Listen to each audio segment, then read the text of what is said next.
First at 10 o'clock, 323 days. That's how many days in a row red tide has ravaged the coast of Fort Myers Beach.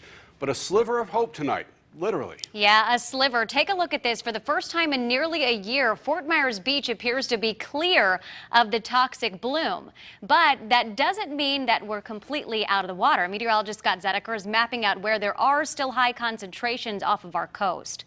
But let's start our team coverage with that cautious optimism on Fort Myers Beach. Night Beach John-Carlos Estrada is live there for us. Chris and Amanda, that's right. Usually October is the time of year when Fort Myers Beach starts to pick back up.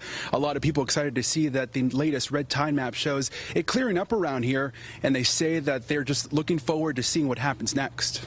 I think it's absolutely beautiful. A day on the beach with no smell or sight of dead marine life. The red tide was a shame. I just moved here about 2 months ago, so I haven't been to the beach since because of it. And seeing the water for a long time, and everything's good. Wednesday's red tide map from FWC showing parts of Fort Myers Beach clear of the bloom, but still lingering around Bonita Springs and Sanibel even further north. Although we still live in state, we're still very upset to hear about the red tide because it seemed to be worse this year than the other year. The last time we saw Fort Myers Beach this clear of red tide, October 2017, according to FWC maps. Here for the Thanksgiving holiday, and they are not happy to hear that red tide is moving in.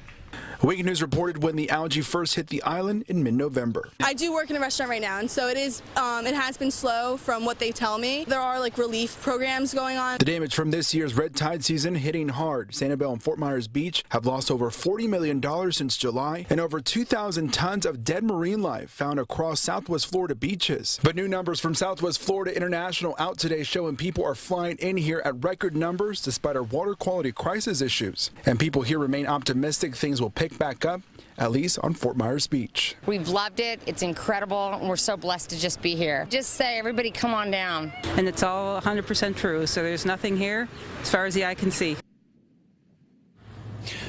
And of course, it was nice to see people back on the beach and that red tide map clearing up around this area. But take it with a grain of salt because every year red tide begins around this time. On the Night Beach, John-Carlos Estrada, Wink News now.